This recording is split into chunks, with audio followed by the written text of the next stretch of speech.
मेरा नाम है हरिया, मैं काम करता हूँ बहुत बढ़िया, खाता हूँ खाना और रोज गाता हूँ गाना।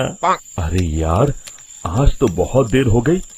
इस खतरनाक जंगल को देखकर तो मेरे हाथ पैर ठंडे हो गए हैं।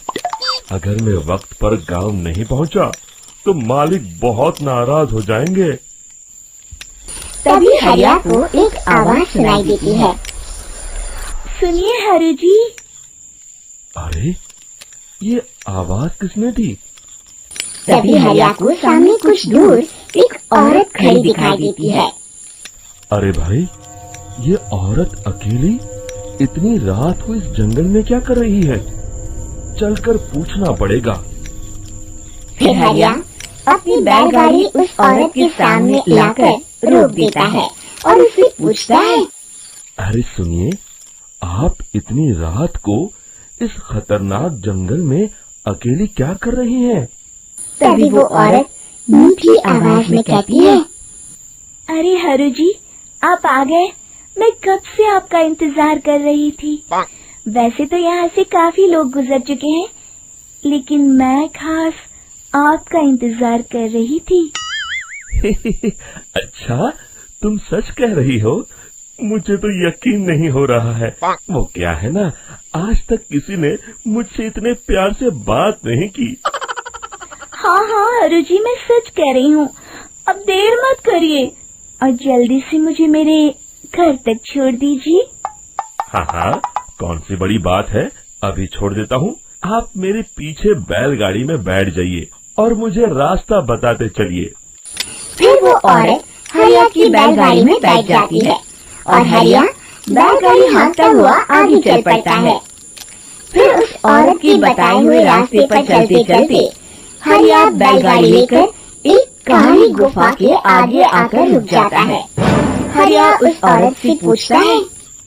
हाँ देवी जी, आपका घर कहाँ है? यहाँ तो एक गुफा के अलावा और कुछ नहीं है। तभी अचानक वो औरत हवा में उड़ने लगती है। देखते ही देखते उसका सुंदर रूप एक डरावनी चुड़ैल में बदल जाता है और वो जोर जोर से हंसती है। अरे तू तो एक नंबर का बेवकूफ निकला। तू तो बड़ी आसानी से मेरी बातों में आ गया। अरे मर गया रे, ये तो एक चुड़ैल है। हे भगवान बचा ले, ये तो बड़ी डरावनी दिखाई दे रही है। और फिर अगले ही पल हरिया की बैलगाड़ी में रखा सारा सामान हवा में उड़ता हुआ उस काली गुफा के अंदर चला जाता है और वो चुड़ैल भी उस गुफा के अंदर जाकर कहीं गायब हो जाती है। हरिया ये नजारा देख बुरी तरह घबरा और परेशान हो जाता है। अरे, ये चुड़ैल तो मेरा सारा सामान लेकर गुफा में गायब हो गई। अब क्या होगा?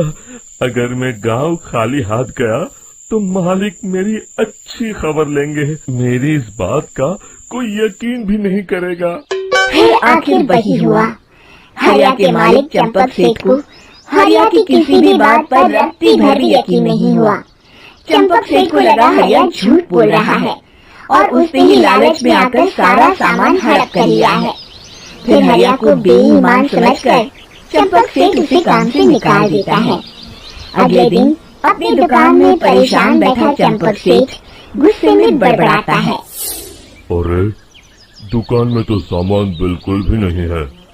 अब मुझे ही शहर जाकर सामान लाना होगा। फिर वो अपनी बैलगाड़ी लेकर शहर चला जाता है। शहर से सामान लेकर जब चंपक सेठ वापस गांव लौट रहा होता है, तभी उसे एक आवाज सुनाई देती है। चंपक जी, ओ चंपक जी।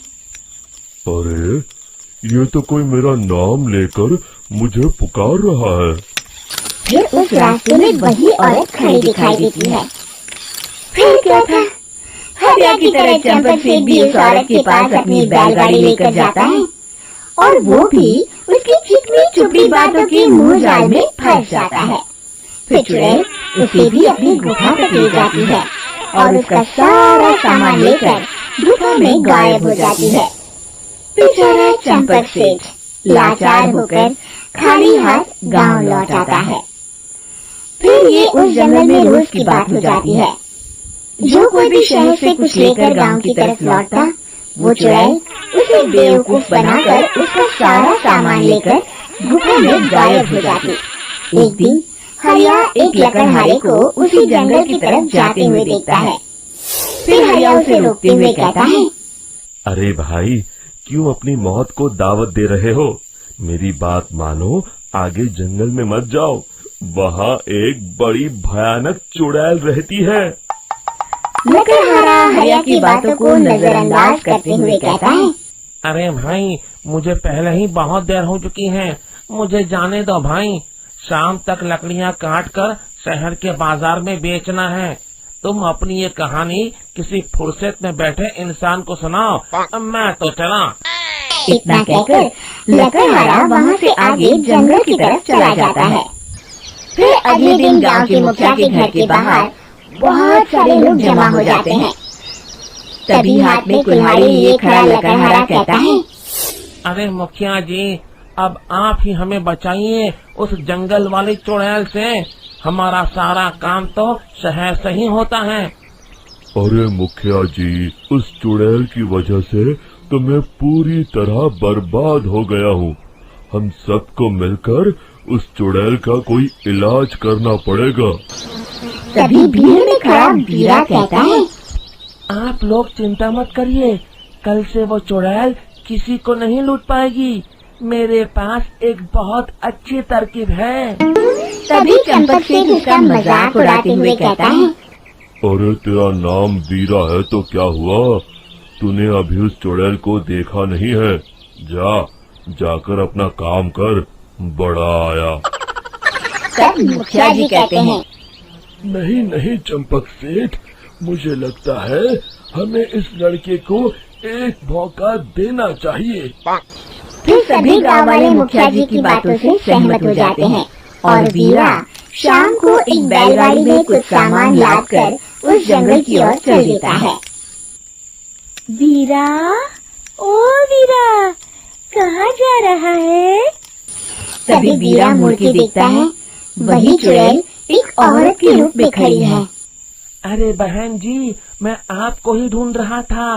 देखिए, मैं आपके लिए क्या लाया हूँ। हैं? अरे वाह, तो खुद मेरे लिए इतना सामान लाया है। तू ही अकेला गांव में समझदार है। जरा देखो, मैं भी खोल के, बड़े भूख लगी है। जैसे ही चुड़ैल उस सामान पर से कपड़ा हटाती है, एक भगवान शिव की तेज रोशनी उसके अंदर मूर्ति से निकलती है और चुड़ैल अपने असली रूप में आकर जलने लगती है। अरे मैं जल रही हूँ, बचाओ, बचाओ, ओम नमः शिवाय, मर गई मैं। देखते ही देखते वो चुड़ैल राख के साथ उड़ जाती है और सभी गांव वाले भी वहां जाते हैं। शिक्षा बुराई पे सदा अच्छाई की ही जीत होती है।